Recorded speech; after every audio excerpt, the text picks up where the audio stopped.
Hello, people. Welcome back to the. What are we doing? Oh, yeah. Welcome back to the SaGa Frontier 2 adventures.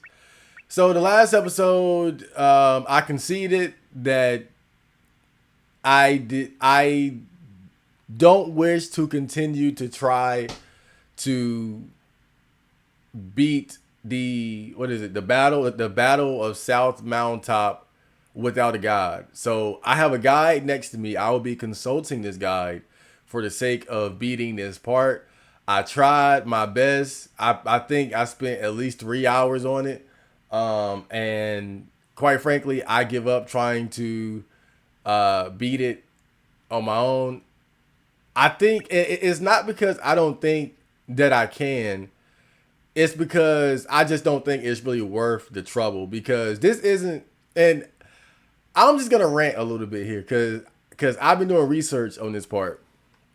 And like I said, before I even play, like this was my first time playing this part, and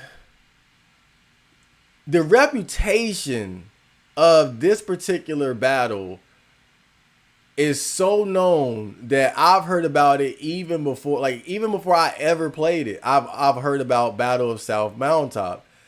There when you go to the game facts, there is a separate fact just for that battle. You know how you have different fact like the general walkthrough and this and that. There is a separate fact for that. It's that infamous. Like all you have to do is do a search. So there are a lot of people who struggle with this particular battle. I found one post on Reddit where somebody was defending it, and I think he made kind of a good point in that the there is a certain brilliance in the challenge of it, right? But even he admitted that the great flaw of this battle is that the game doesn't prepare the player at all for it. And I think that's one of my biggest issues with this particular battle is that one, this game is not a tactical RPG first and foremost. There are maybe 4 or 5 tactical battles in the whole game. And this is the final one. And everyone before this one is easy as pie. And so, in no way do the previous tactical battles prepare you for what's to come. The spike in difficulty is, quite frankly, ridiculous. And the other thing too, when I compare this game to like other tactical RPGs, like Shining Force, Final Fantasy Tactics, things like that, the big difference is that with games like those, the whole game is a tactical RPG. So you're building up your skills and understanding of how to win and of how to use the battle mechanics to your advantage. This game again doesn't give you that because it's primarily not even a tactical RPG yet. It sets a low bar and standard for most of the battles and then raises the difficulty from like literally 2 to 10 in an instant. And so quite frankly, I like some people would say is not unfair. I do think that this particular battle is unfair from a gamer perspective. I do think that is. I get it. There are some guys out there who beat it the first time. The set whatever. Look, congratulations. But I don't care how hard a part is in a video game. There's always gonna be those guys who just they got it. Like they had what it took. It clicked with them. So I don't think the fact that some people just get it undermines or means that it's not unfair. I do legitimately think that this particular battle is unfair. It's not the fact that it's challenging. It's not the fact that it's challenging. It's the fact that the game doesn't even prepare you for it. It's like when you look at any, and yes, I'm ranting here because this is serious to me. It's like in any game, the typical game, when you look at the progression through the game from stage 1 to stage 10 or however many levels it may be, what you'll typically see is that the difficulty goes up as you go along. And see, this is a great process because you learn as you go along, and that equips you to deal with the increasing difficulty and new challenges that are going to be presented to you. If you're playing Castlevania, more than likely level 5 is going to be more difficult than level 1, and level 9 is going to be more difficult than that level, typically, right? Not always. But just imagine a game where you play the easy level 1 and then you jump straight to the final level or final boss. Like, that's why this particular part to me is unfair. If the game actually put more of an emphasis on the tactical battles and allowed the player to do more in terms of, like, again, when you play something like Shining Force, I remember when I got to the final battle, I had some trouble, but I knew I could figure it out, and I was willing to figure it out because I had so many tools at my disposal. So, and I was familiar with the tools that I had, and I knew I had some wiggle room as far as my approach to dealing with the challenge of the last part of the game. This game doesn't have that. Not only does it not prepare you for this particular battle, it doesn't even give you any real wiggle room around very narrow set of ways to defeat this particular enemy or to overcome this particular obstacle. It's partially that the game doesn't prepare you, but it's also because it's not even a tactical RPG where you have invested a significant amount of time in building your forces, understanding your forces, knowing what you have available to you to overcome the odds. You don't have that at all. And I think that's why, in particular, I don't feel bad about consulting a guide for this part, because I think this part is legitimately unfair. And I will stand on that. This part is just simply not fair. But it is what it is. I'm gonna use a guide to help me beat this part, and that's that. I just felt the need to say all that because I really like this game. I really do. But this game isn't without its flaws, and I think that this part in particular is one of it's kind of highlights one of the flaws of the game, which is how the game in a lot of ways doesn't really teach the player how to play. Like, I really had to learn so much on my own. And see, that's the difference. Like, you guys have seen me learn the standard or the normal regular battle system in this game. The turn-based battle, not the you guys have seen me learn and figure this stuff out, but it took hours, and I was still learning stuff in by episode 11 and 12, and you're still figuring new stuff out. But with this, you don't really have that opportunity. And then on top of that, you know what's crazy? The craziest thing about this to me, and this is the last point I'm going to make on this before I lock in. You cannot tell me this part is not unfair when this is a tactical battle in a game that's not a tactical RPG in of itself. There are only 4 to 5 missions like this. So this is not a tactical RPG, and you can tell from the way it plays that they didn't invest a lot into how it works. It's very bare bones. Yet this is more difficult than a lot of the challenges that I've had to deal with in other tactical RPGs. Front Mission 1, Front Mission 3, Shining Force 1 and 2, what's the other one? Final Fantasy Tactics. This is up there with the hardest shit I ever had to deal with in those games. I promise you. And so how can you say that's fair in a game that's not even a tactical RPG that's going to that's going to guide the player towards getting better at the system. You can't defend this, but we're gonna get past it thanks to the help of the good souls on the internet. Let's begin.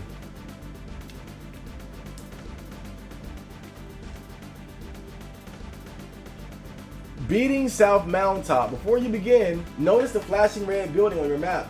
That's your headquarters. If an enemy unit moves into that flashing area, you've lost, so be careful. Now, you'll notice that you have 8 armies, 5 regular infantry, David's army. This is just a regular army, but it uses David's sprite on the map. This is to show that he is commanding this particular unit, and 2 archers. Also, don't let Sargon and Gustav intimidate you too much, as they are not personally taking part in the battle, but are commanding the troops of their unit like David. Now, it's time to arrange your troops. First, we're going to split your army into 2, with 3 infantry and an archer on each side of the screen. The infantry should move no further than one space forward, with the archer standing directly behind the center infantry unit. Note, David will have to stand beside the archer on his turn because he can't reach the other 2 infantry units. Your troops will be lined up, like this. Okay. So that would mean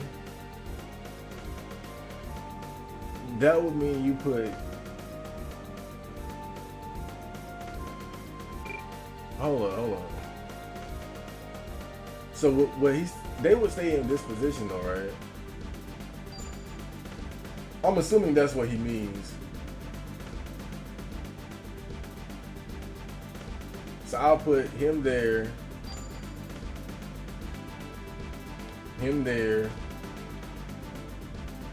and David here, and then I think I did it wrong already. I think I fucked up already.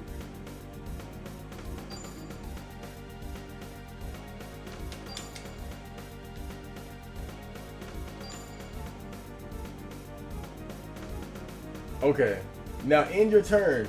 You'll notice that Sargon moves down to stand in front of your leftmost infantry unit, while the enemy's only archer, a much weaker unit than the rest you face, will move down to stand next to your rightmost infantry unit. So let's see how this looks.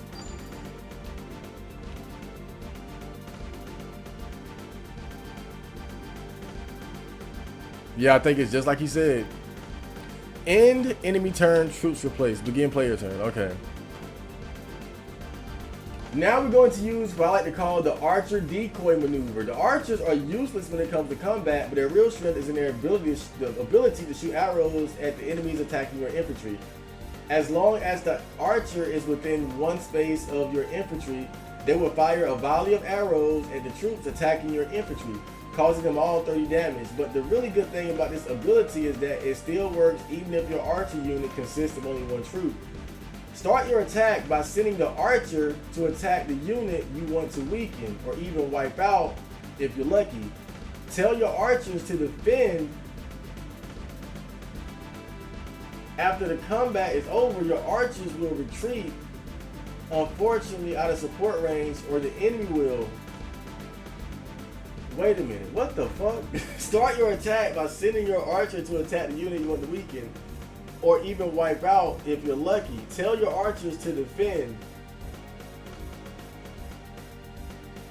After the combat is over, your archers will retreat, or the enemy will. When attacking or defending,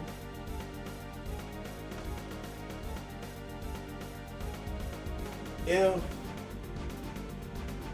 all your units survive, the enemy will have to retreat, not you.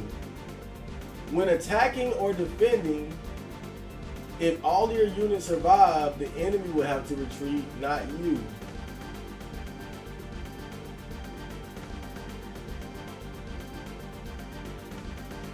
See, this is what I'm saying. I don't want to hear nobody defend this bullshit. I don't want to hear nobody defend this bullshit ever. They don't tell you this. I don't want to hear nobody. I don't give a fuck about your goddamn essay about fucking South Moundtop and how brilliant this bullshit is. They don't even tell you this. This is key information. If you were playing a fucking normal game, tactical RPG game, they're gonna tell you shit like this. This is the stuff you learned like Battle 1, Battle 2, Battle 3. What the hell? I don't want to hear no shit. I get tired of these people. It's a fucking... Dude, I'm telling you, whenever there's a hard, unfair part in a game, there's always that one motherfucker that, oh, I figured it out, therefore nobody should complain. Therefore, it's just, everything is cool. Can somebody please... I'm ranting again, because I'm getting pissed now. Can somebody please tell me a part in a video game that we can ever unanimously agree is unfair or difficult, or are developers just perfect fucking fucking code gods and can't create an unbalanced piece of shit part? When is it okay to admit that developers fuck up sometimes? This is not okay. This is not okay. I did not know this. They didn't tell me this. I'm playing Street Fighter 6. You know how many fucking tutorials they got? All praise be to Capcom. The tutorials they got. They got combo gods. They got fundamentals. All that for every individual character. I'm mad. I am mad because I've researched this shit and I've seen people trying to defend this shit, and I'm like, what the hell? And look, I get it. When you're that guy that just figures it out, it doesn't hold the same. Fine. But I'm just saying, as gamers, we got to get off this shit where we always defend developers. And like, we never can just hold them accountable ever for just creating a bad part or unbalanced sequence. Whenever you try to criticize the developers for what they did wrong, somebody always try to act like you're the crazy one, you're the stupid one. Dude, if the majority of people had an issue with, out of this whole game, this game got a separate fucking fact. This part got a separate fact. Damn, dude. I'm just saying, man. I just, like, for real, because it's not even about just SaGa Frontier 2, bro. It's the fact that every single time there's a hard part in the game, there's always the motherfuckers that's just like, well, I beat it in one try, blah, blah, blah, blah, blah, blah, blah. And I'm just like, dude, developers are not gods. They're not perfect. They can create an unbalanced, unfair part. This part is not fair. It's just not fair. From basic gaming etiquette, if you want to say that, it's just simply not fair. It doesn't teach you shit. It teaches you, like, there's the little, like, how to, but it doesn't teach you specifics like dude, this is not a normal battle. This is a battle with very little margin for error. The basic shit that they tell you about this mode is not gonna help you. That shit you figure out on your own. With this, you need the basics, the fundamentals, the intermediates, the advanced, because it comes down to the wire.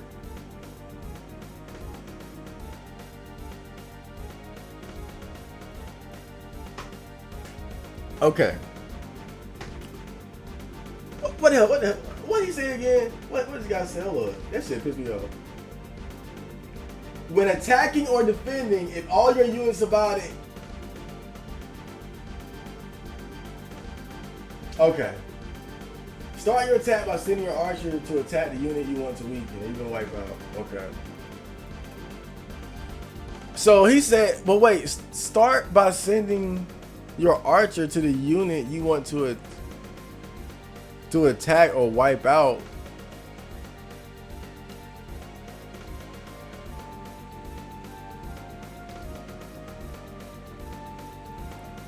But they're not close enough. I'm tired of all you goddamn wires too around my shit. Hold up. Too many wires going on over here. Okay, whatever.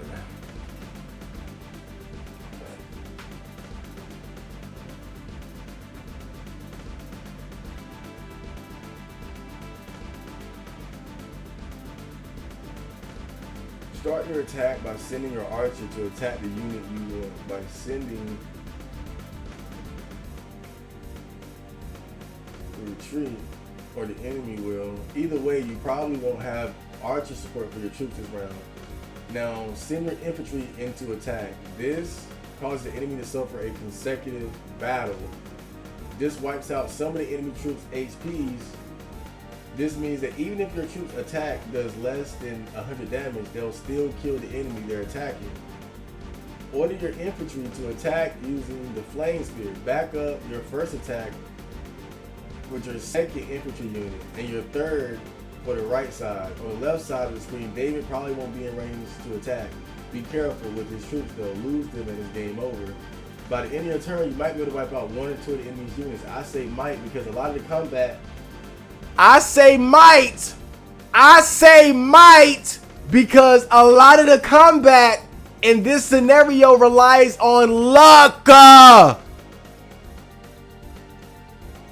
This ain't crybaby me. This is the fucking guy, the motherfucker who figured it out. This is the guy who got the blueprint. He got the hidden scrolls. The forbidden scrolls. This ain't me whining. He literally said it. By the end of your turn, you might wipe out one or two of the enemy units. I say might because a lot of the combat in this scenario relies on luck. Don't play with me, man. Don't fucking play with me with this shit. I'm tired of this. Oh my God. This ain't me, this him.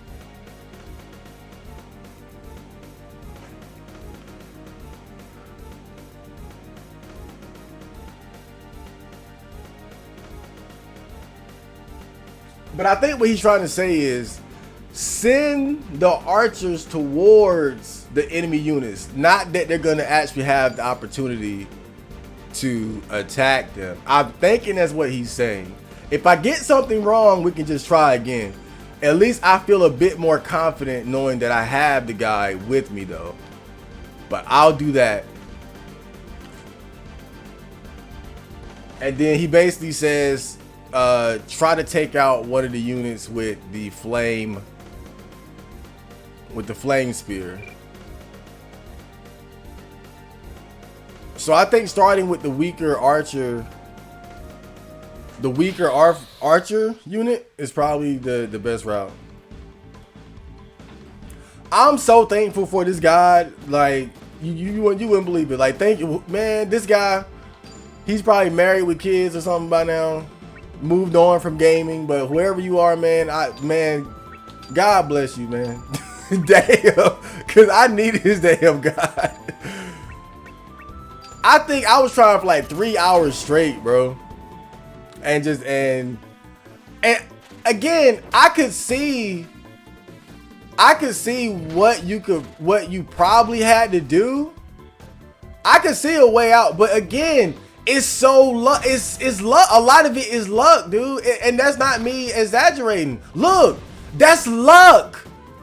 That's luck. That's me. That he hit that guy twice. That they hit that guy twice. It's not this skill issue. It's luck. Half of this shit is pure the pure luck of who they decide to hit versus who they decide not to hit, or what moves they decide to use. At least half of this battle is luck, man. I fucked up too. I fucked up. I fucked up because I should have attacked him with the other unit first. I should have attacked him with the other unit first. I fucked up. I fucked up.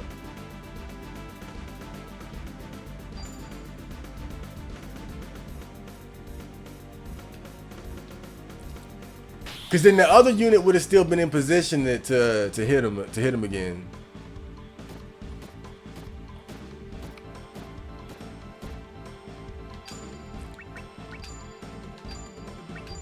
I'm sitting here trying to use lawnmower and shit.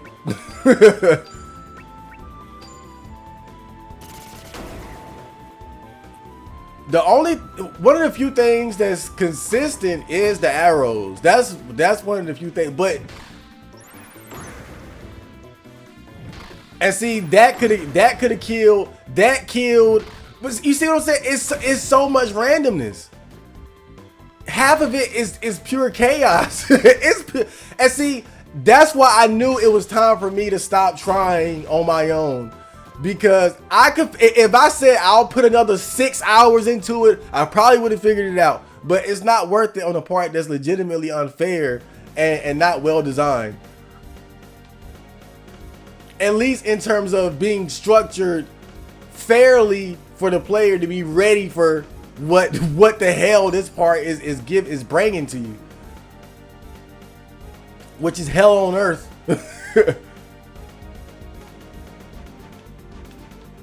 Should I have attacked SaGa? I probably should have attacked SaGa. Like I'm still fucking up, but I got a guide. We're gonna sit here. If I can stop ranting, I will probably get out of here.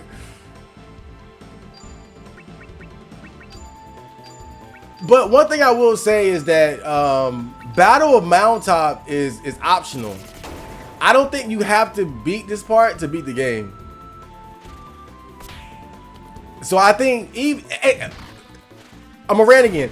The fact that it's optional, that's another sign. This part would not have been optional unless they knew. This is like that fucking, what's that boss, Ruby Weapon in Final Fantasy? Like, they know. This is ridiculous. Like, I'm just saying, like, don't try to act like people are crazy when they say that this part is unfair. Like, this shit is insanity. Imagine if the final boss in Final Fantasy VII was Ruby Weapon. Come on now.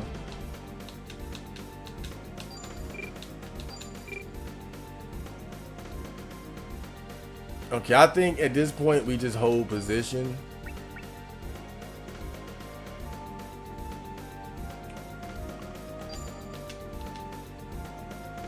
Let's just hold position and see what we can do.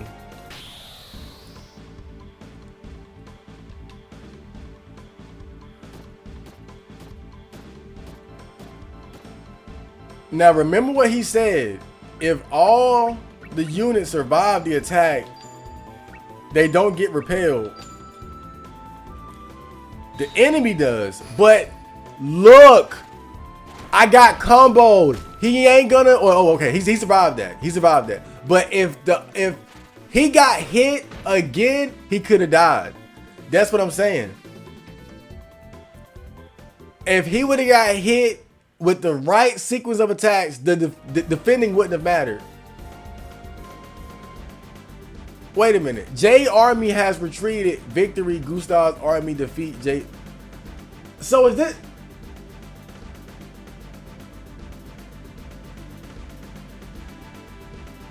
When attacking or defending, if all your units survive, the enemy will have to retreat, not you.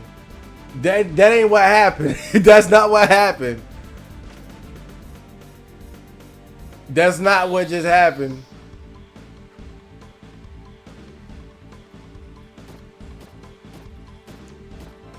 I don't know where he got that from. I have no idea where he got that bit of information from, but whatever.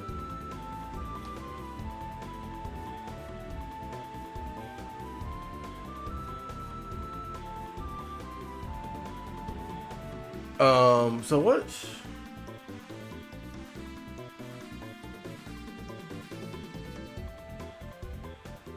I think here is probably best to defend because we're not gonna win this. We're not gonna win. You're not gonna win unless you have about two turns most of the time. Even with the archer support, you're more than likely not gonna win.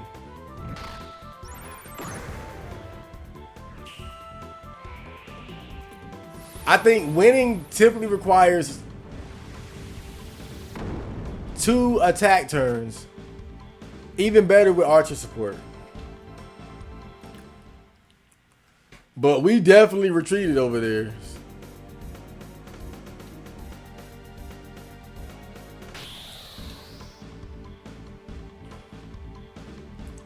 But I think I made some mistakes with the formation. So, but definitely right now the name of the game is to defend. That might not matter because that archer is still alive. So we can still die here. Oh, it's 1 down. Okay. As long as 1 survives, they're gonna get replenished. How many units of theirs? I don't think I destroyed any of their units. So I'm already behind schedule.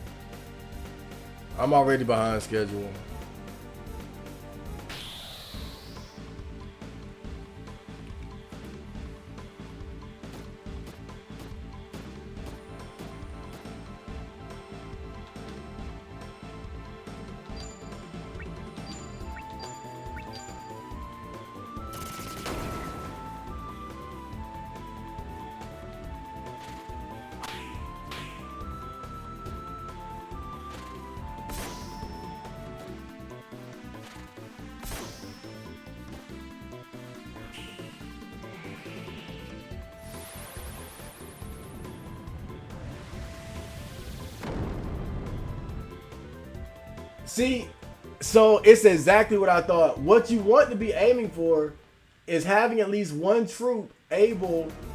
No, what you want to be aiming for is having at least 1 troop able to stand in front of Gustav and his 2 steel troops at the start of turn 4. That is, positioning them during turn 3, then move them in front of Gustav and his steel troops during turn 4. By now, you should be able to destroy the second enemy units on the left-hand side of the screen while having only 1 enemy on the right. Leave at least 2 spaces between your troops and Gustav's steel troops. If you get any closer, he'll attack right away, and this is bad. So that's exactly what I thought it was. That's exactly what I thought what I needed to do. Because remember, I think like 2 times I got it to round 8, but I got like on the 8th turn, that's when he made it to my camp. So I knew I needed just 1 extra. I needed to hold 1 extra line of defense. And that means that you have to have your troops perfectly lined up to stand in front of them at whatever the turn is that Gustav is going to begin advancing for automatically anyway. The reason, and I think that was what I was trying to do the last time I tried it on my own. The reason why I stopped was because the random elements kept getting in the way. And so I'm just like, fuck it, dude. That's why I stopped though. Because it's like, even understanding that, even using that strategy.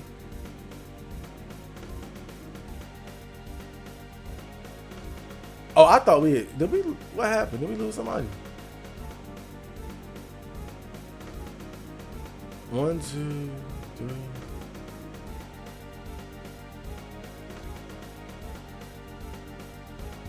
Okay, never mind.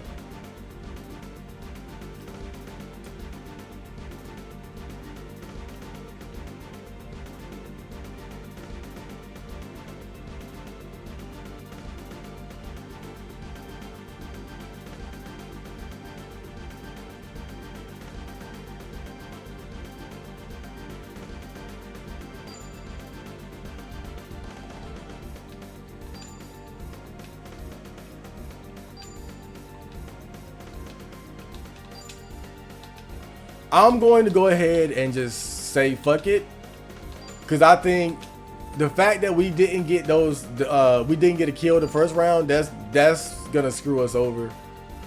So I'm gonna go ahead and just it's a dud. It's a dud. We just gotta try to accelerate death as quickly as possible here.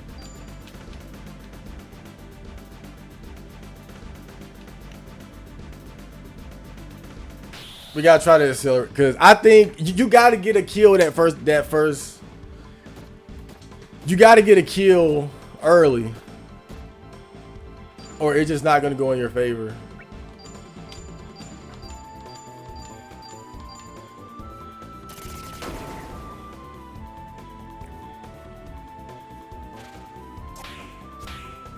I mean, I think some of it was randomness, but I think I made I fucked up with my attack order as well, though.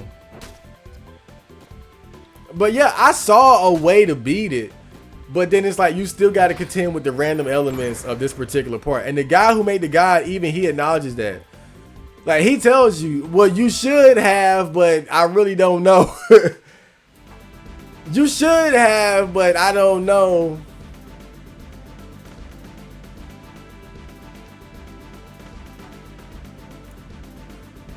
I've heard some people say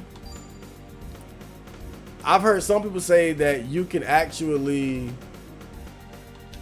defeat Gustav by surrounding him and getting him and forcing him to retreat. I don't see how that's possible when you can't beat him. When you can't even stand. I don't understand what that strategy is. I would love to see that one. I'm not saying it's not possible, but I've heard people say like that's one of the strategies you can use.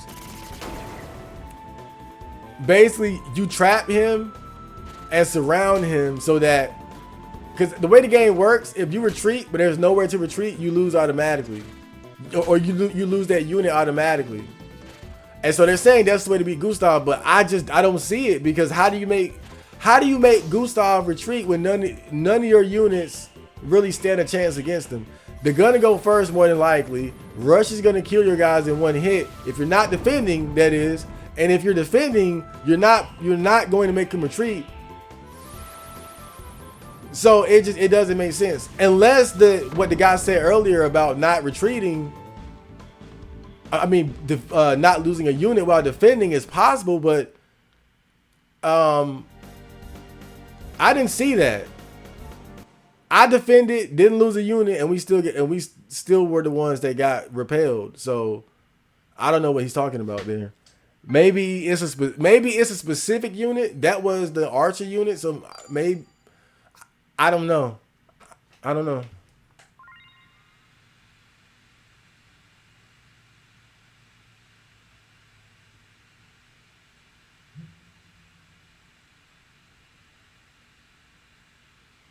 So let's try again. But I think I fucked up there. Because I should have got a kill in.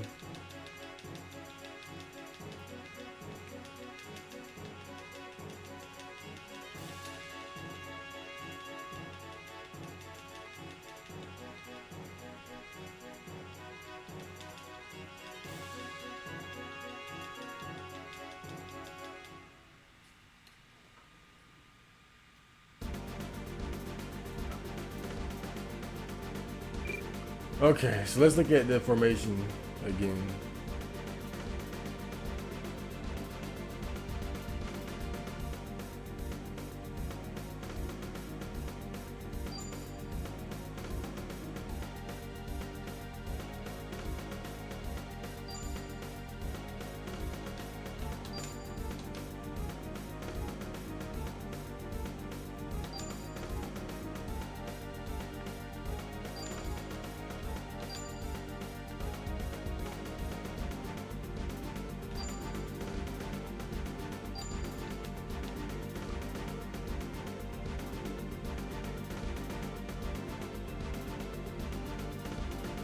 Wait, did I fuck up?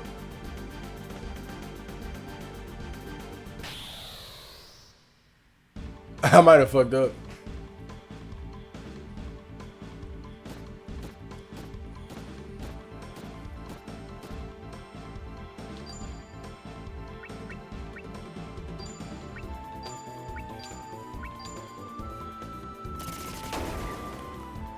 Well, let's just hold the line here and see what happens.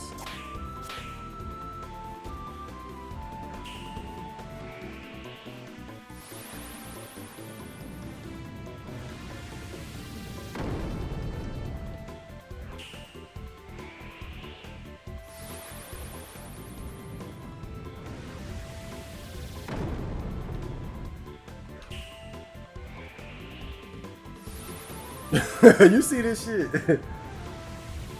I don't think they ever use bushfire this much. But the defense held. We should get pushed back here.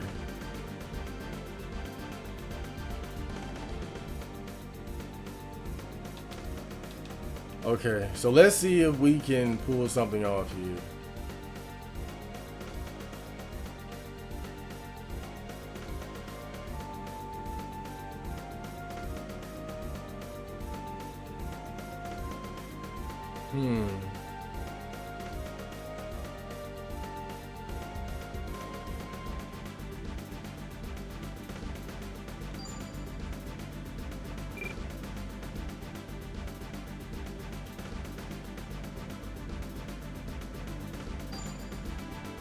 Would it be wise to go ahead and put Gustav out?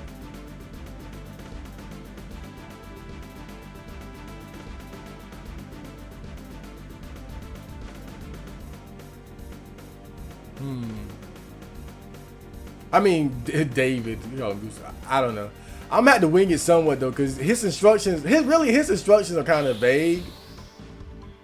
It's pretty much just confirming what I already thought. It's just giving you a decent formation to pull it off. But it just confirms that, I'm not gonna say the easiest, but the clearest way to beat him is to just put yourself in the right position as early as possible, which is made difficult by the enemies that you have to fight before him. See, right there, pure luck. Pure luck. We got 2 blocks. That we barely get blocks unless we're defending. But that was pure luck.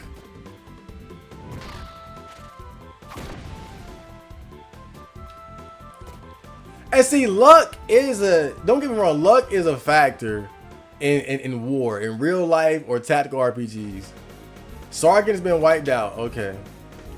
Luck is a real factor. So I'm not saying that it's completely a bad thing, that to a certain degree this is a luck-based battle. I'm not saying that. But at the same time, I think when it's so dependent on luck and you don't have a lot of wiggle room in terms of margin for error, that's what makes it difficult, because it's like there's so much luck that factors in, but the path to victory is so slim.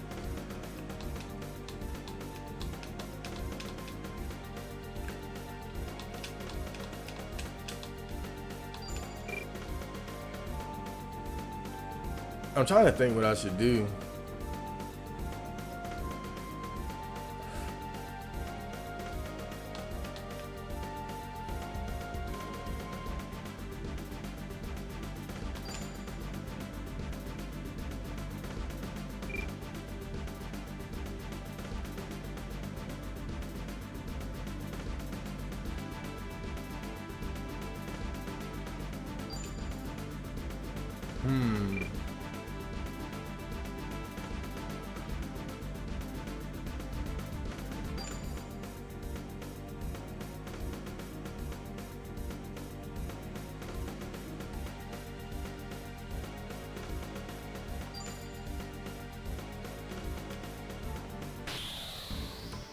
Okay. That last battle with Sargon, it couldn't have gone better. But I've seen times when it was the exact opposite, and he wiped us easy breezy. So that's what I'm saying, dude. Like to act like this is just some supremely skill-based part is just, oh god. That was my fault right there.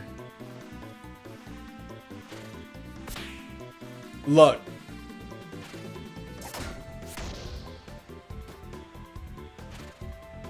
Again, luck. That's luck.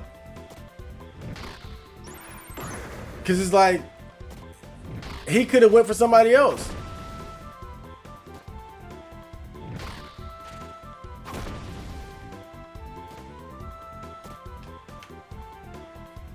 every battle is heavily determined by RNG. Oh my god, he went back 2 spaces. I can't reach him.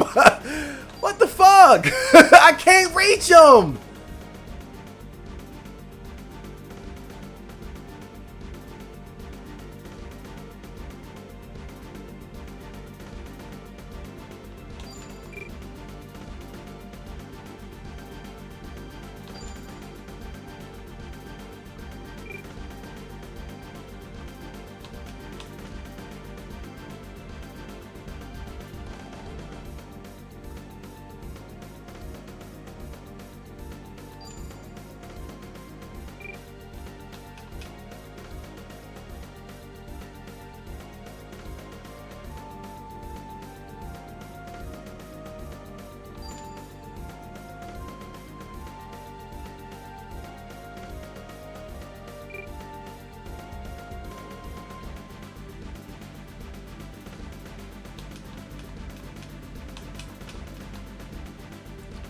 I already moved Gustav? I mean, I keep calling this motherfucker Gustav.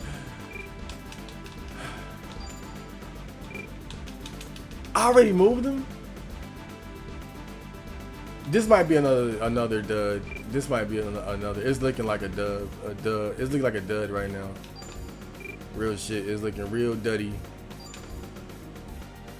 Because even if I attack this guy and push him back,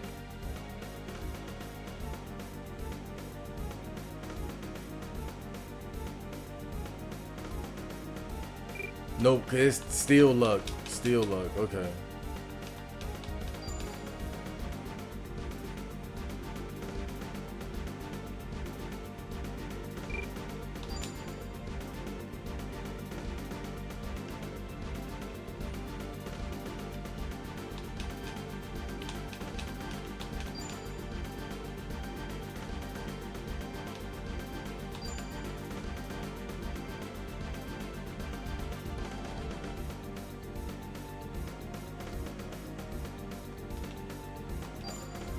Well, more than likely this isn't gonna work, but because we've already made too many mistakes.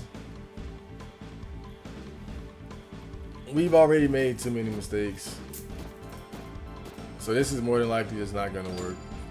But you know, it takes so long. I wish I could just reset it. Cause I think it's gonna be a matter of just trying to get not the perfect, but the best possible RNG. Stun.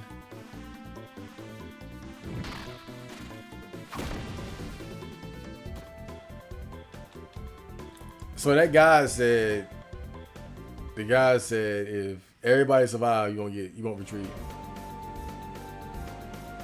We retreated. We went back. So I don't know what the hell they talking about with that, but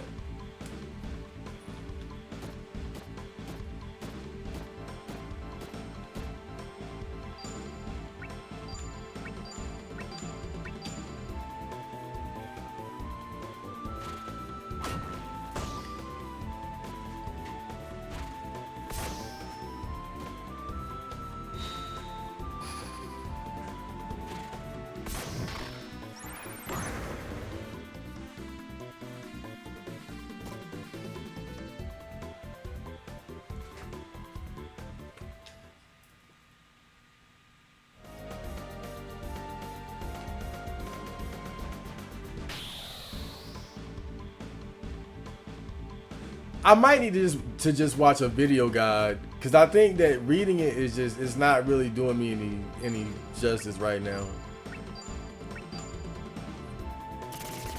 Because I feel like there are certain specifics that are being left out, and then it's like he said, it's so much randomness. It's so much randomness involved. Like, how can you really guide somebody when you don't know the outcome? You know, it's like, how can you really guide somebody when you don't even know what's gonna happen on their end?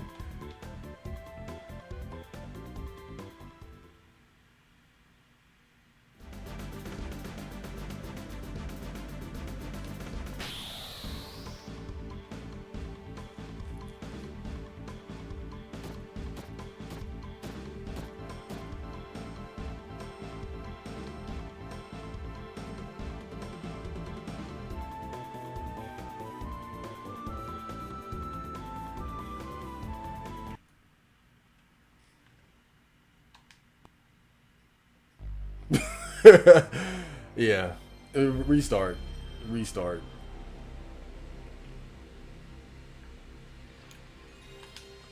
Yeah, I figured out what the reset button is. We got a reset button now. That's good. That's more progress than I've made all night with this goddamn part. I'm gonna go to YouTube because I think the word guide, the what do you call it, the text guide, not really. It's not really that good. It's more so telling me what I already know and just giving me like a basic formation to move forward with. But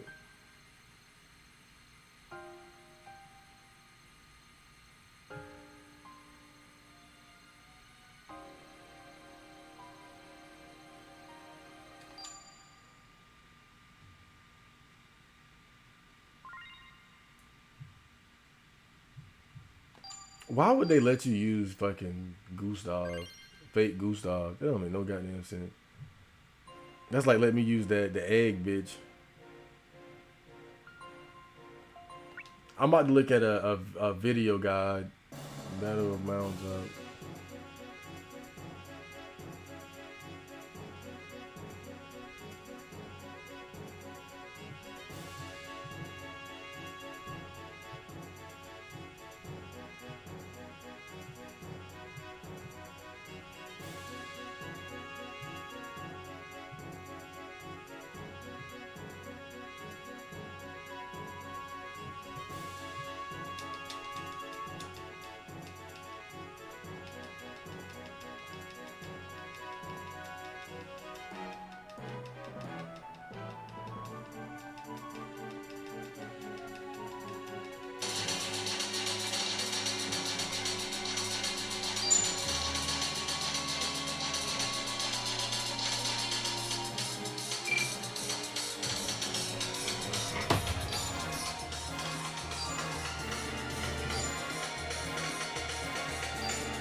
This guy just going forward. He ain't giving a fuck.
I'm gonna do exactly what he do.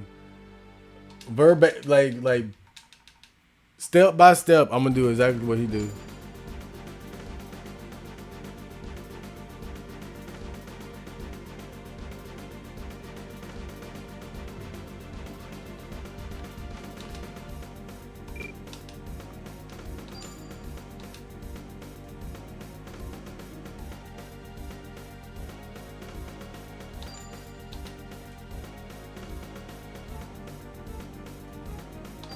I'm gonna do everything what he does.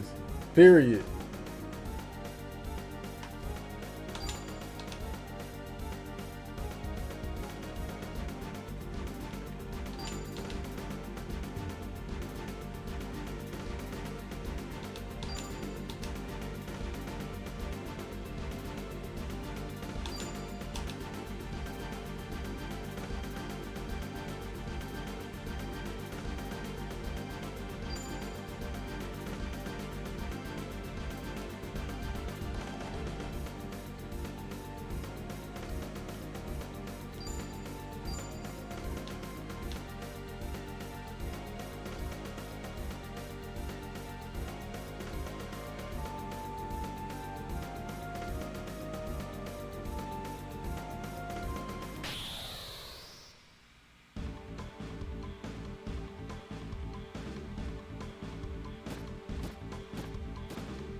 Oh, hold on, I got lost. He was doing some fast commands there. I think he was using lawnmower though. Was my lawnmower strategy the way all along?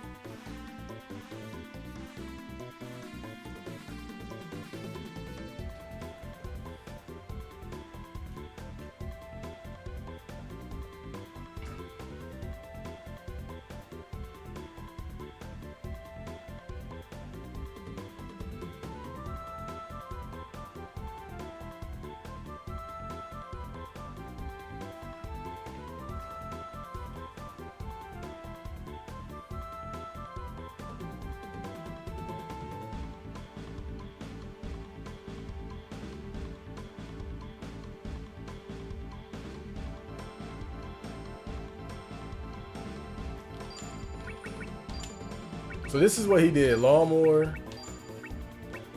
Lawnmower. Oh, let me do it exactly the way he did it.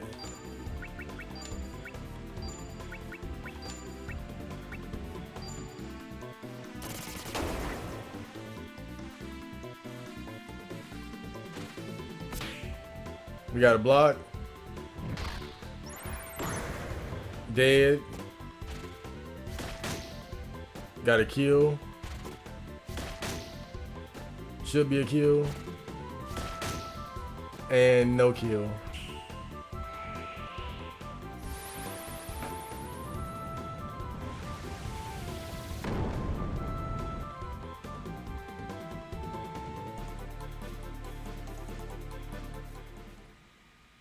Now see, I'm watching this one. This guy went first 3 times before the enemy went.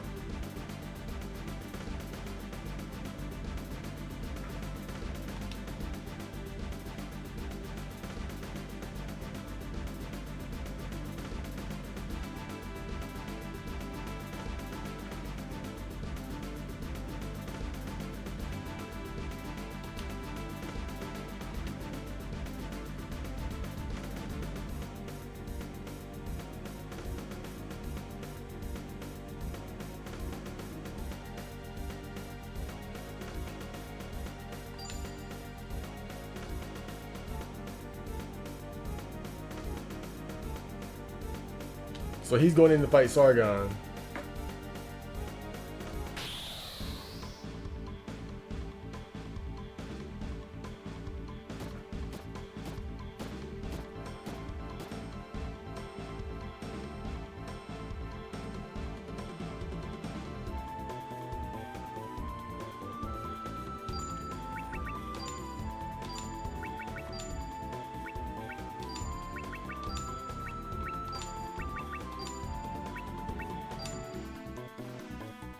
I do think lawnmower is a faster attack though.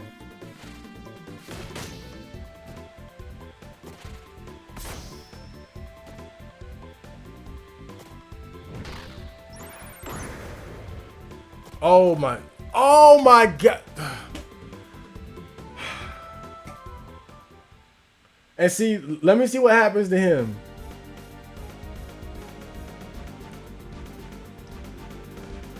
So you want to know the difference? Now we were in the exact same position.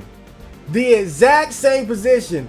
All 4 of his units survived. Only 1 of SaGa's units survived. That's what I'm talking about. This shit is so I did exactly what he did. We were in the same position. But you know the difference? They used Flame Naga on me and killed 2 of my units just like that. It's fucking random.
We were in the same position. We were in the same position. I used the exact same strategy. But he survived and I died. Crazy. I'm just going for flames. I'm going. I ain't gonna lie. I'm just going off the script. I'm just going off the script for a while. Because it's like, even if,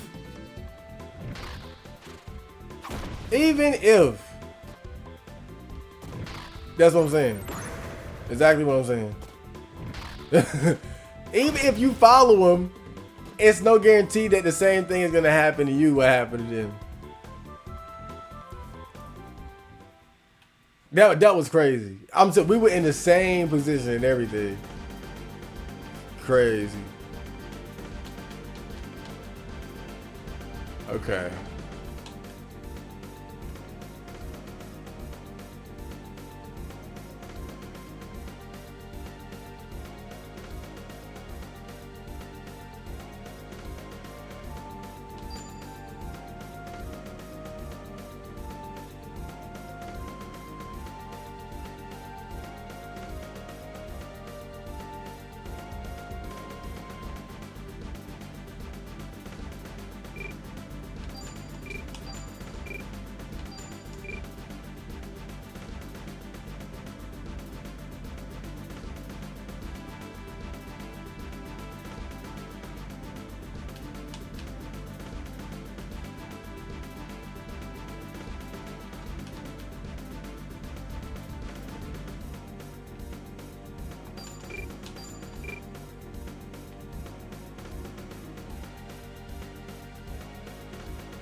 We might be able to beat these guys because they're the Archer unit, but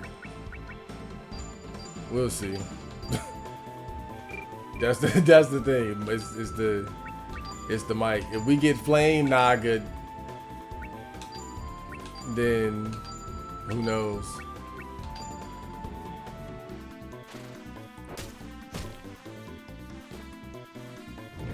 Randomly just chose to use a weaker attack.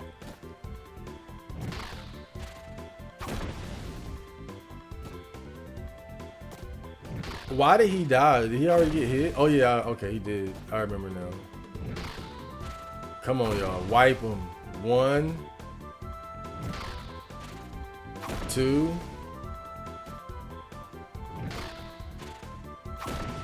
3.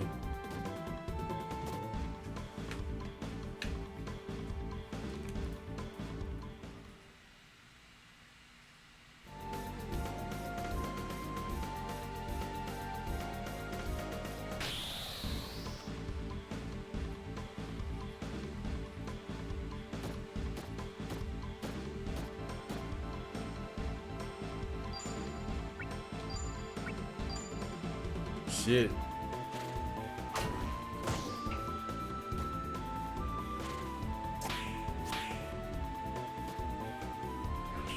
Hopefully they won't get pushed like off the map and we lose the unit automatically. But it's possible.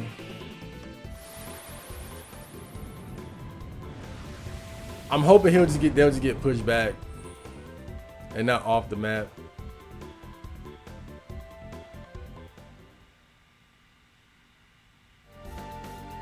Okay.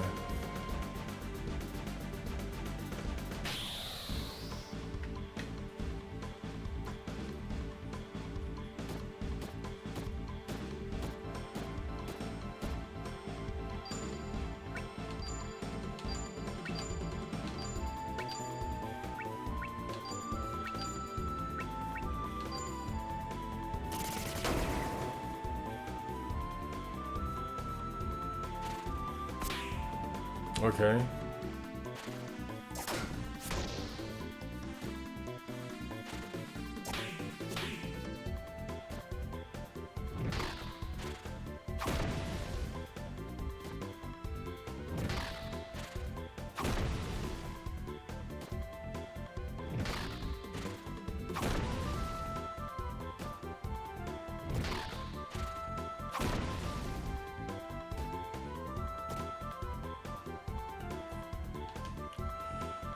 Okay, we're getting some units out of the way. That's great.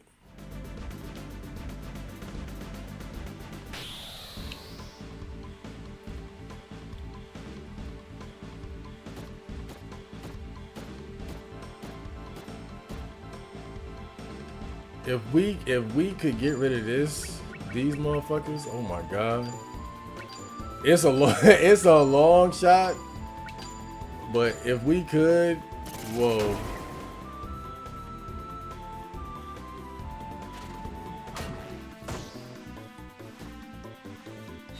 Oh my god.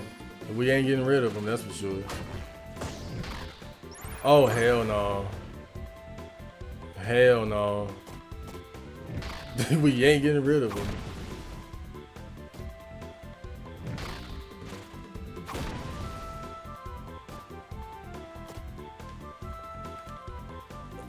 Flame Naga is, as far as the basic units that we go against, is just, that's the worst thing for us.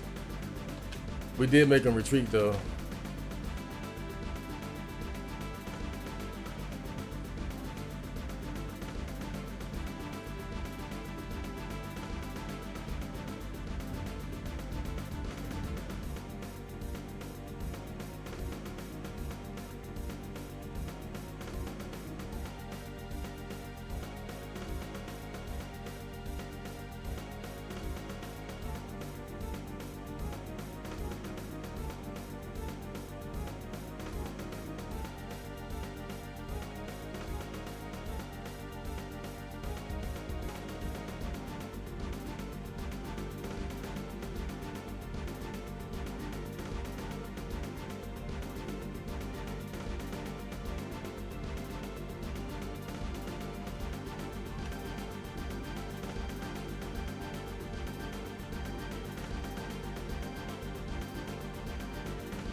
We need this.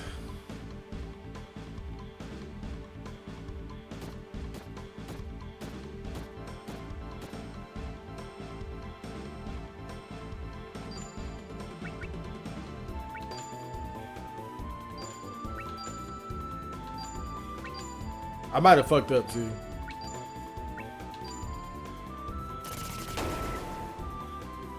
I might have fucked up.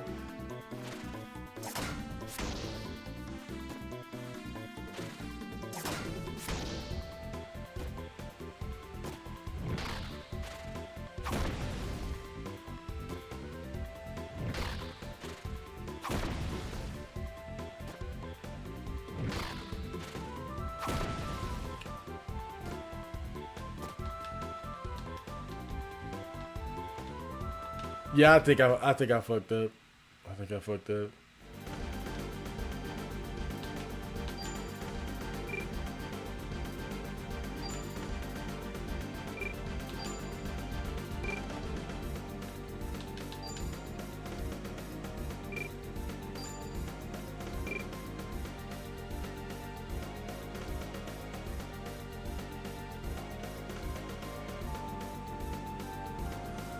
Yeah, I think I fucked up because I need to get 3 units.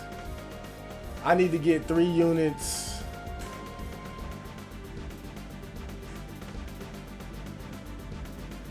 Hold up.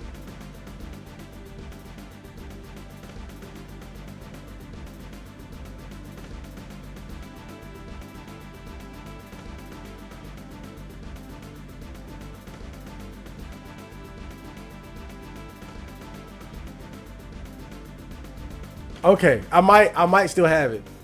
I might still have it.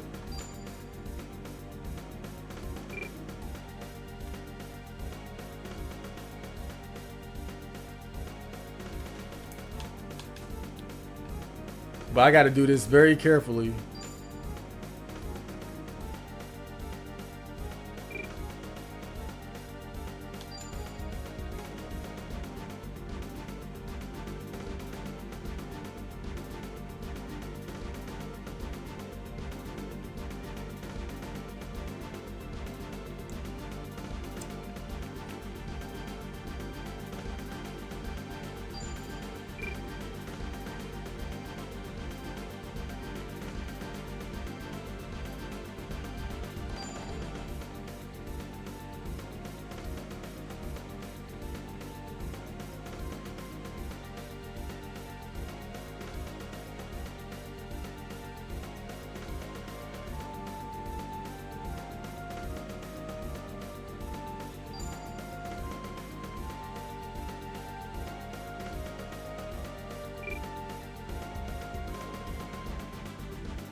Let's go for it.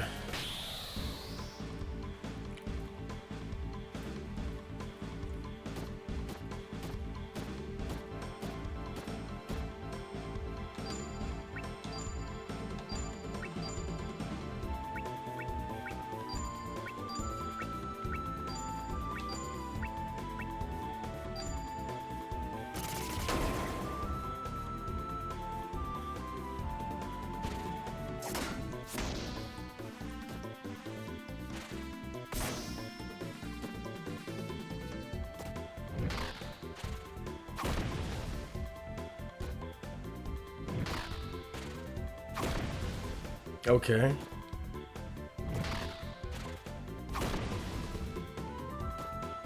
We might have pushed them off the map. If that's the case, then phase 1 completed. Got him. Okay.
Okay.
I want to put David out in front, but if he dies, that's it. So I'm gonna have to move him here and those two forward, and then bring everybody in.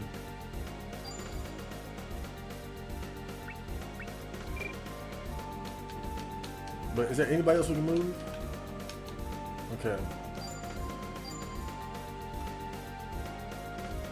Okay.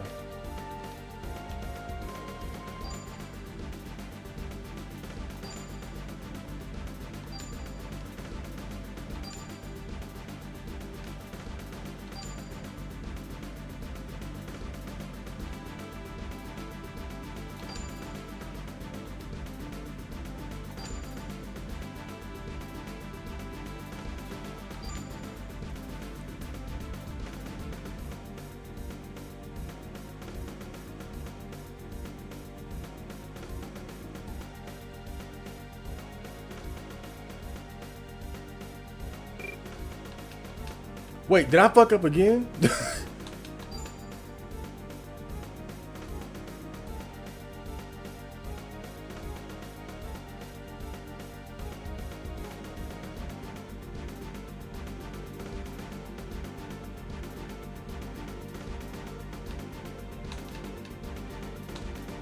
We'll see. We'll see.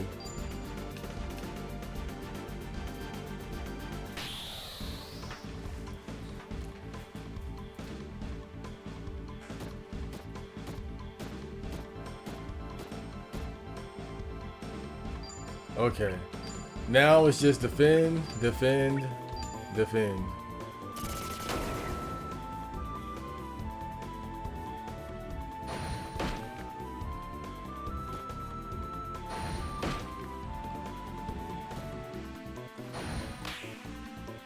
Okay, we got a block.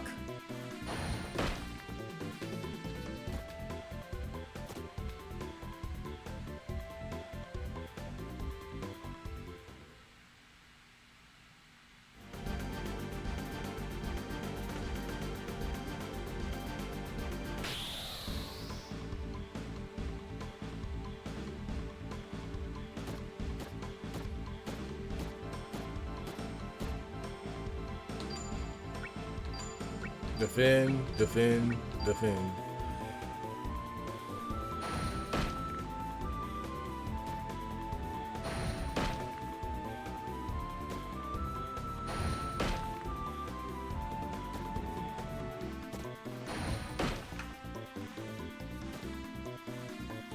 Okay.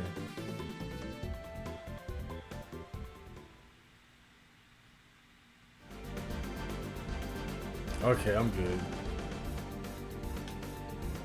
It's not as bad as I thought it was. Because I thought that if anybody was behind the unit and they had to retreat, they wouldn't be able to. But as long as there's some space for them to retreat to, they'll be alright.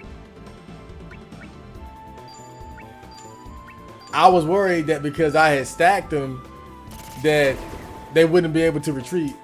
But as long as there's some space to put it, like at least one space for them to get to, they can retreat. So we might have this. It'll come down to, and see, this is exactly what I thought I would need to do. But I just got so tired of dealing with the RNG. And what the video I just watched, what it helped me with was setting up a good formation to get rid of the early. If you can if you can just get rid of those first units without too much trouble, then you can put yourself in position to make this work. And that's what that video really helped me with, was getting myself in position.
Okay.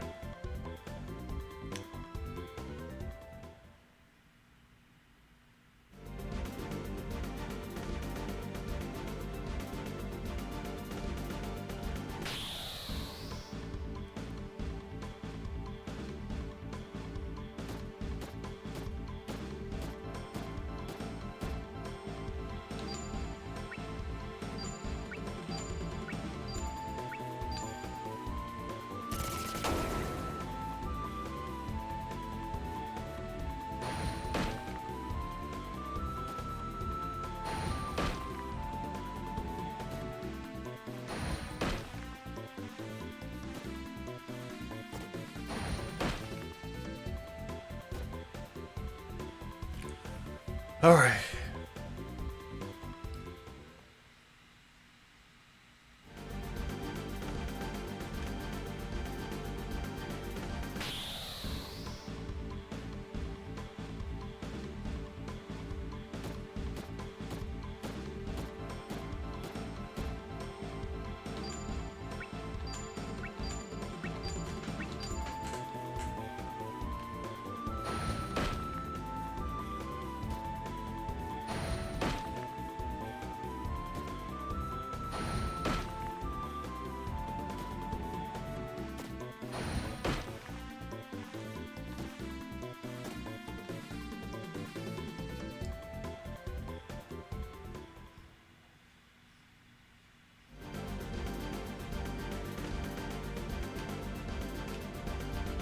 Okay.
Damn. I did defend, right? Shit. God.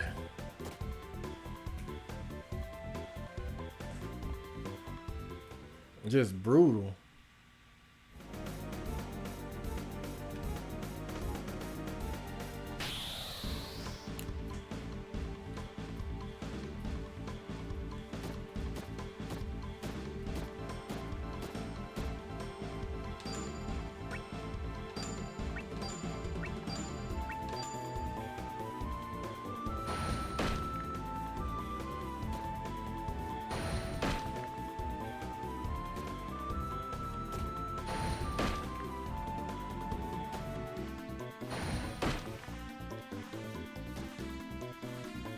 Okay.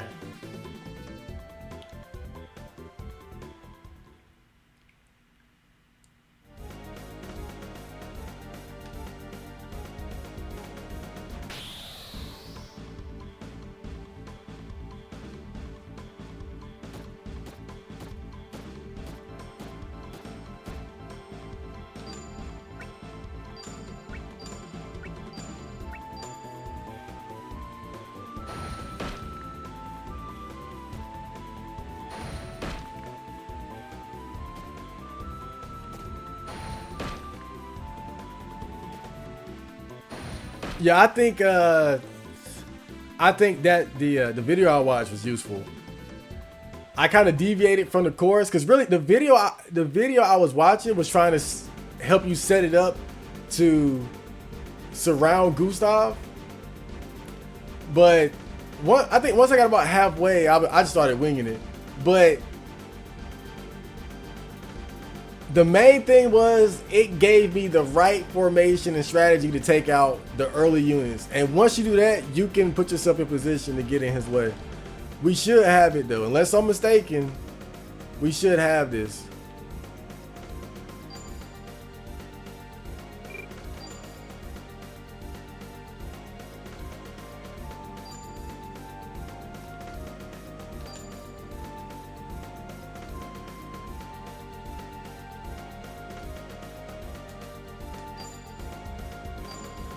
Unless I'm mistaken, we should have this.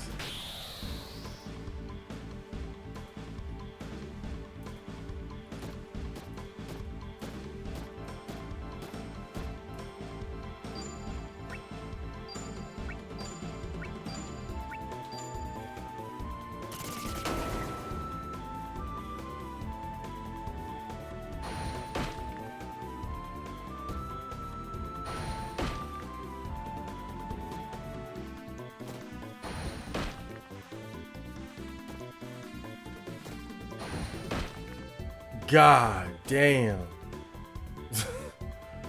Crazy.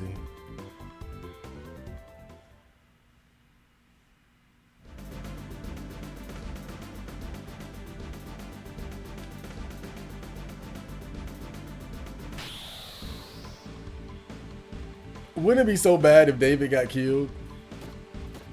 If I can get him out of the way, that's exactly what I'm gonna do. Take no chances, man. Because really, even the fact that I got, see, it's easy at this point. You start thinking, oh, I could have did that. Yeah, after 3 or 4 hours. And see, it's easy to start thinking like that, but then you forget how much luck plays a part into it. And I think that even with the good formation and early strategy that I was able to take from that video, I still needed that luck. The bottom line is I still needed that luck. If I didn't have that luck factor, then I wouldn't be here right now. It would have been one unit out of place or something.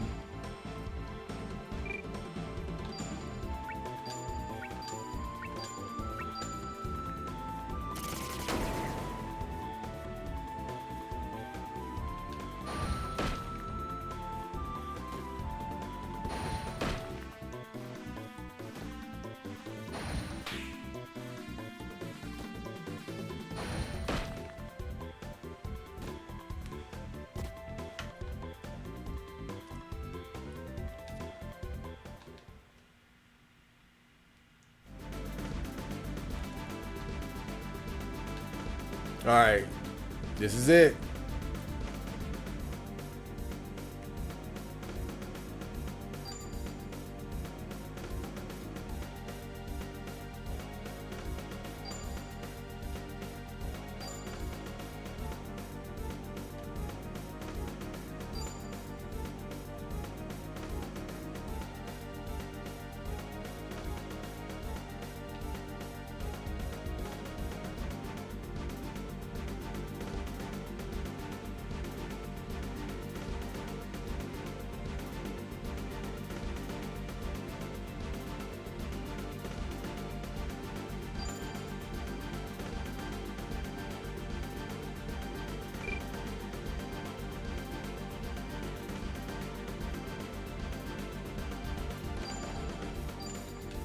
All right, this is it.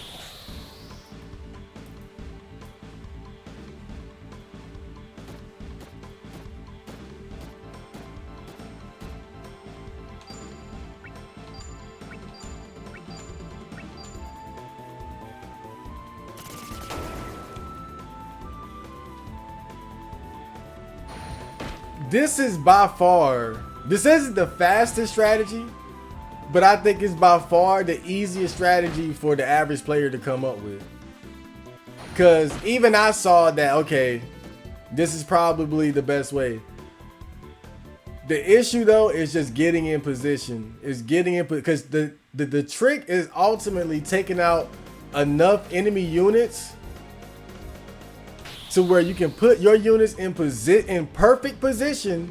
Because see, this is the thing. If you don't take them out the way, if you try to put your troops in position in front of Gustav and the steel troops, if you do it prematurely before you take out the other enemies or enough of the other enemies, they're gonna knock you out of position. Because if you notice, they're not all programmed to go straight for the camp. They're programmed to chase after you. So if you try to put them in position prematurely, they're going to attack and potentially knock you out of position. And if you get knocked forward, that's only going to make them pursue you early. So it's imperative that if you use this strategy, you got to take out enough of the basic enemy units. And I think really that was key. That was key. That was the key to victory here.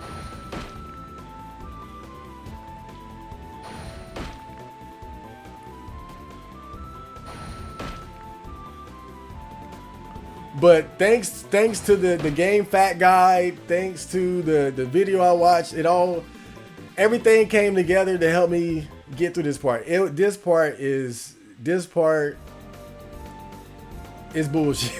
Let's just call it what it is.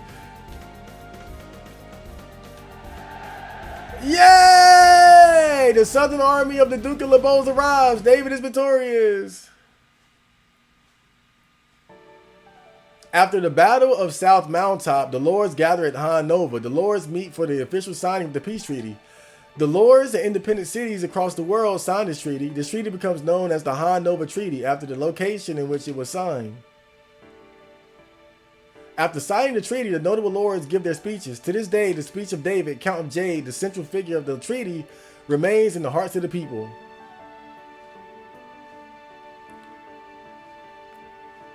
My people, we have finally reached this day. From all over the world, people have gathered to work hand in hand to achieve peace. Yet much sweat and tears have been shed. The animals of many have been lost. We must not forget their precious sacrifices. This peace we have today we owe to the hardships and efforts of our predecessors, especially the founder of this city of Han Nova, Gustav the Steel. He has brought upon us a new era of steel and artistry. Among all of you, there might be those that look upon Lord Gustav as the disruptor of order, the summoner of battles and of confusion. Yet what Lord Gustav has taught us is that we humans can become whatever we seek with our own will. He has proven to us that what people are or what they become is not determined by their birth or anima. And also, there were many around Lord Gustav who supported him throughout his endeavors. Even such a great man as Lord Gustav needed the aid of friends, trustworthy comrades who helped him achieve his goals. As for us, we would need even further cooperation among ourselves.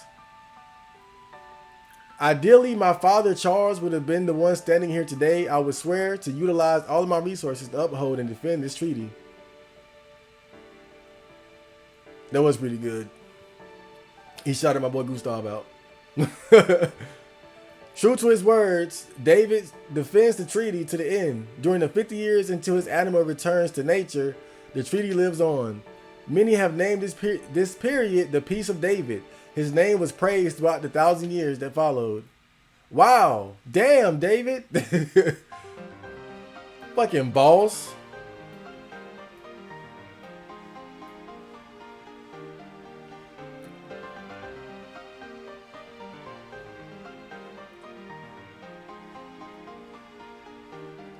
So that's the end of Gustav's story right there.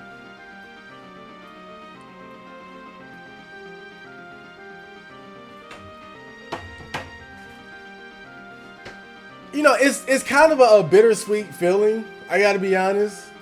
Because I think, one, I just wish we would have had more opportunities to use Gustav himself.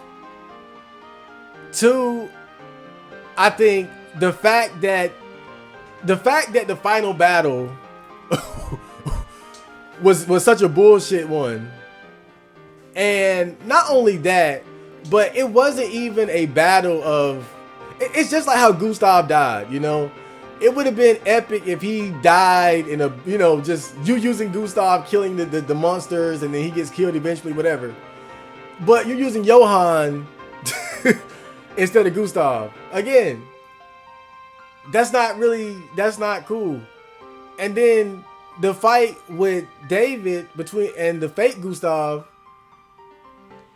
you're running away the whole time. Now there is a strategy to, you know, you can take the fight. There is a workable like I get it, but most people ain't pulling that off.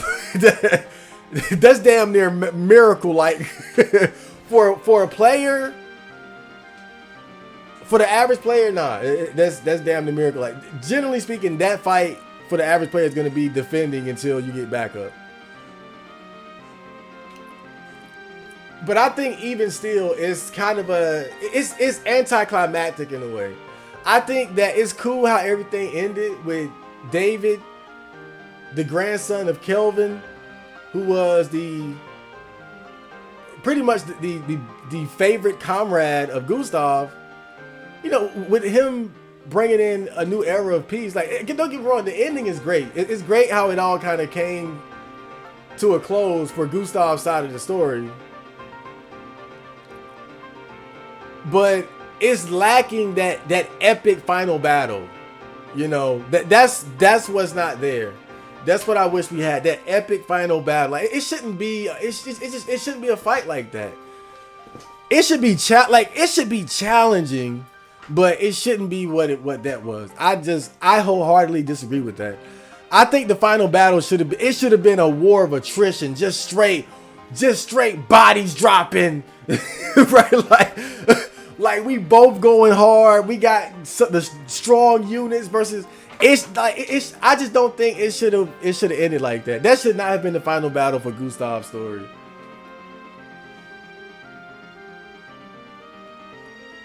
You know, Gustav didn't have to finish it off.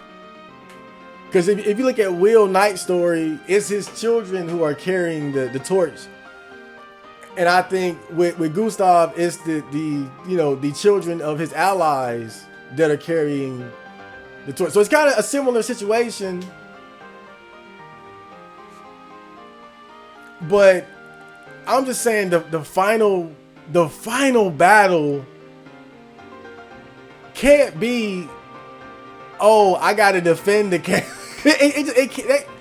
That's not cool. That's not cool. It's not climactic. It's not epic.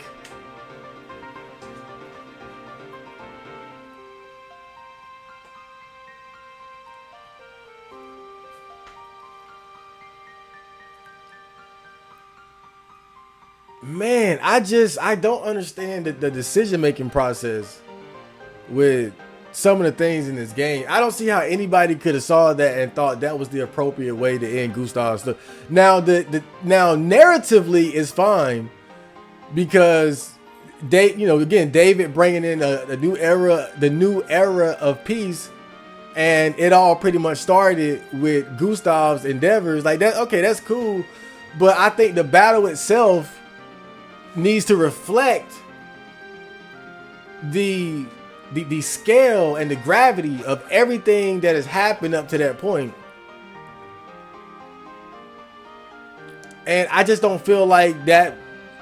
I just don't feel like the Battle of South Moundtop was the appropriate way to end the story off on Gustav's side of things. I just don't. It's disappointing, to be honest, man. It really. I'm just disappointed. I still love the game, even though Gustav's side of the story was more narrative heavy. Still great storytelling, and when you were able to engage in combat, it was still fun. But man, it's disappointing that's what they thought was the right way to end it off. I just don't like the way they ended it in terms of the actual final battle. It's like when you look at, let's just look at Final Fantasy VII for instance, right? Cloud goes into the giant crater or something, and then fights Sephiroth. Sephiroth had no shirt on. and Genova and all, like, it was epic. Final Fantasy VIII, they fight Ultimisia, Persona 3, 4, whatever. Like pretty much any RPG, the final battle is this epic grand battle between the main characters and the main enemy. And it's like, okay, it's on. We're fighting head to head. It ain't no I'm running away, defending the tent. I have limited options, limited forces. Come on. You don't even get to use David himself. The last battle is just controlling basic units.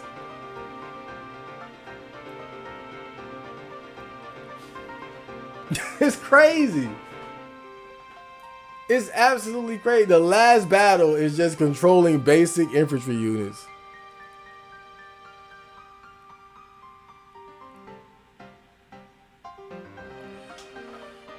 So this is Kelvin and his sons. Yeah, I'm just disappointed. It is what it is, but I'm just gonna be honest. I'm disappointed in how they decided to handle the final battle for Gustav's side of the story. And it's like they dropped the ball twice. They dropped the ball at Gustav's death and at the very end of his side of the story with how David had to deal with the fake Gustav. The only redeeming factor of all this is the fact that ultimately it all ended in one of the greatest eras of peace in the land. Like that, it's like narratively, that's cool, but I think the battle itself should reflect a certain amount of epicness and importance, and should have excitement and should be special. Well, this is special. I'll tell you that. It's definitely special. Oh man, I got that one wrong. It's definitely special, I'll tell you that much. Look, Battle of South Moundtop is hard.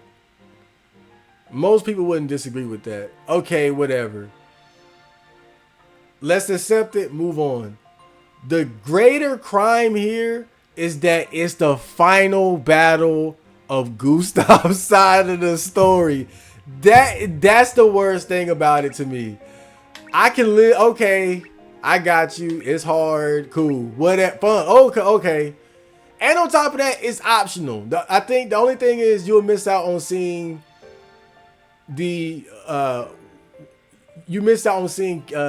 David's speech and him explaining the trajectory of the land after those events, which was again a beautiful era of peace and unity. Great, you miss out on that. But oh my, like, let me just be an idea guy real quick.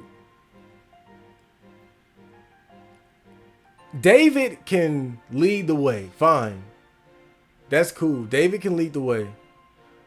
But the battle needs to have the fake Gustav on the field where you can fight him and see him.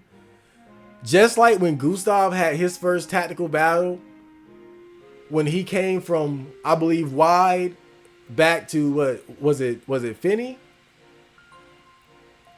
When he came from wide back to his homeland, Gustav was on the field. You could use Gustav, and his brother was on the field. And so that gave you this sense of, okay, the main characters are involved. And you know, in the weirdest way, that first battle, other than being super easy, in terms of how it was laid out, was more epic because you had Gustav on the field against his brother. And it wasn't a runaway battle defending it was a battle of attrition. It was blood and sword against blood and sword.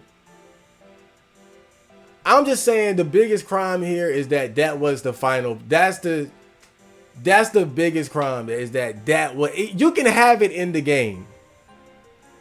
Fine. It's hard. So is Ruby Weapon. Look, okay, great. I can live with that. But come on, you cannot let that be the final battle for Gustav. You just can't.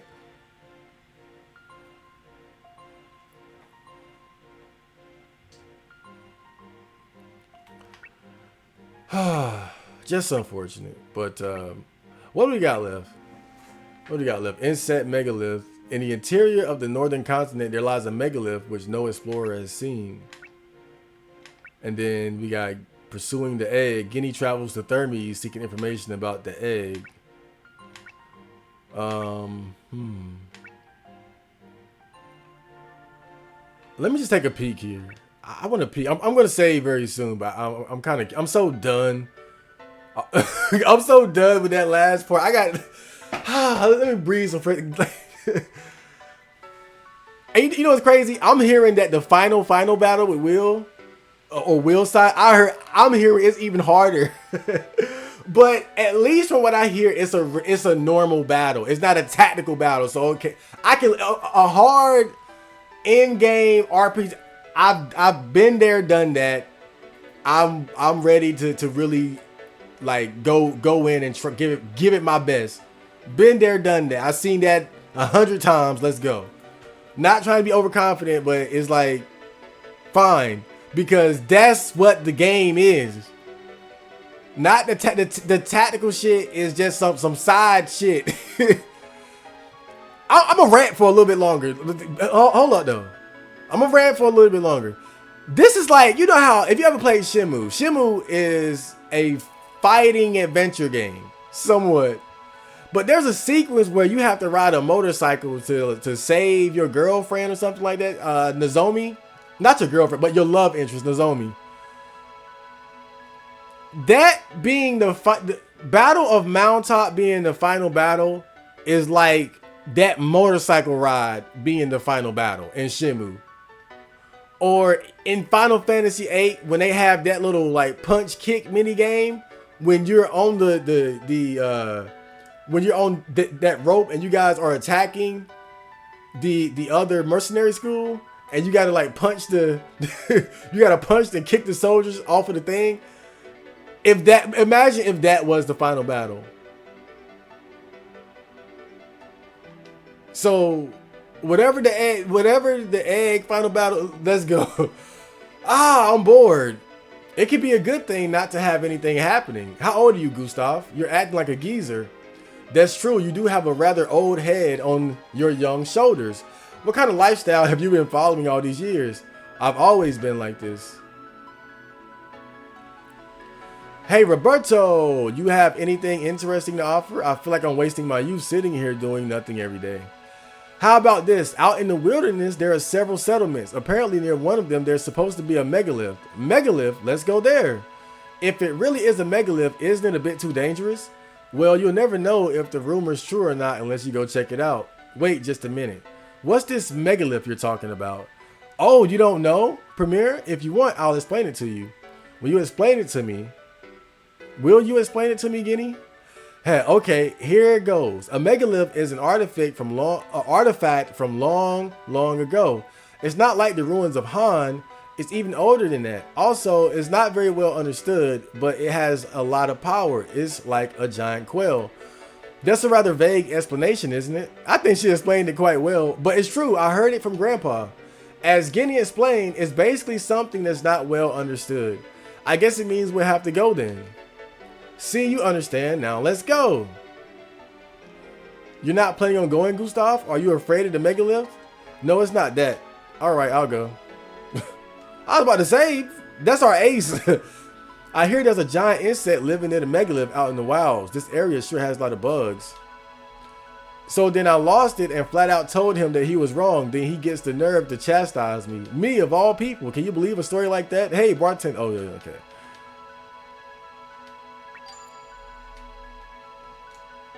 Man. I'm glad it's over, though. I'm glad it's over. I'm glad, even though I needed the help of several guides, I'm very thankful to those players for helping me and other guys out for this very difficult section. I'm glad that it's over. I really am. Oh man. I'm glad. I'm glad that's over, man. We got a lot of money too.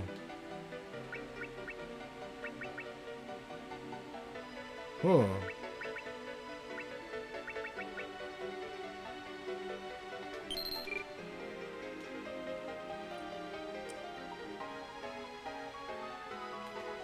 Wait a minute, is that telling you how many items you have?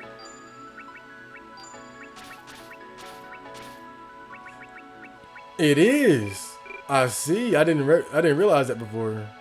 That little number at when you're buying stuff. That's what it is.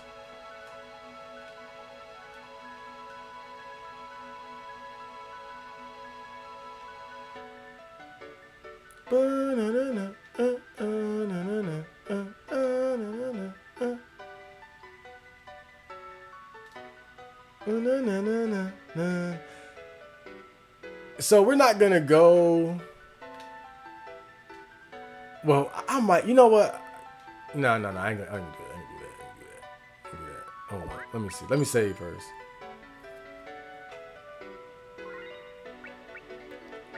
Let me save first.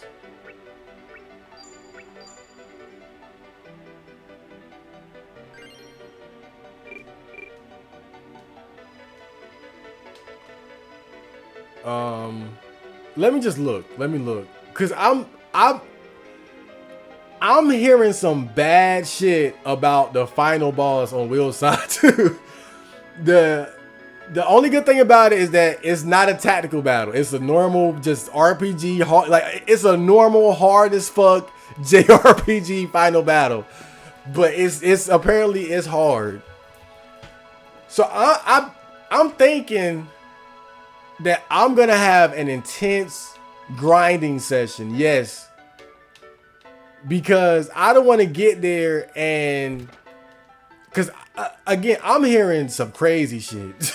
I'm not like it's not as infamous as Battle of Moundtop, but it's got a reputation.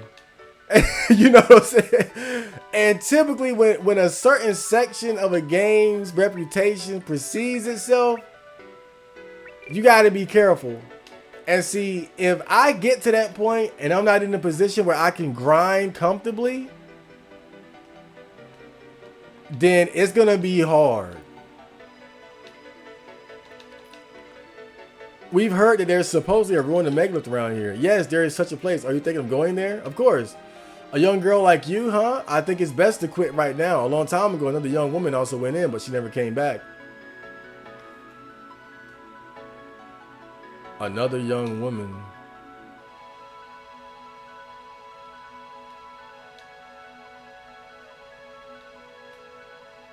Just take it bit by bit. Oh wait, what did he say? The population has grown in the northern continent, but it's still quiet around here. Well, no need to rush. Just take it bit by bit is what I said. Okay.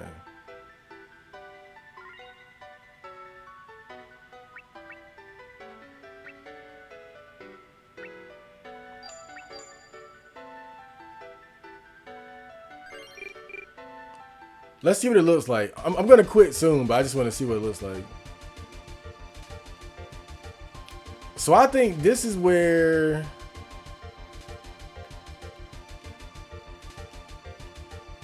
This is where Rich died, isn't it? I don't think the final battle wouldn't be here, right?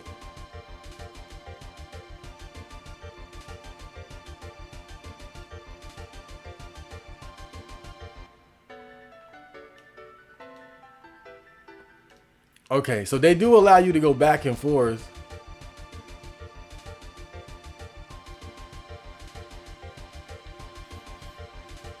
Okay. And see, as long as you can go back and forth, this is a great spot to grind.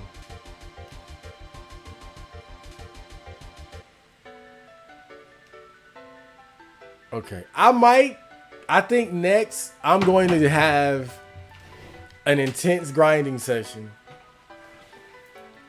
Because I'm not about to get bamboozled. Because, you know, the thing is, at the very least, with the normal battles, you have the opportunities to make your characters better by leveling up, equipping them properly, giving them certain items, things like that. With Battle of Moundtop, there was no such thing. They give you a weak ass team and say go for it. So I have a certain amount of agency here, and I don't want to. The thing is, I just don't want to back myself into a corner. So I think my next objective is definitely going to be an intense grinding session to prepare me for the final battle on Will's side, which I'm sure is coming very soon. So I hope you guys enjoyed that episode, and I'll be returning shortly.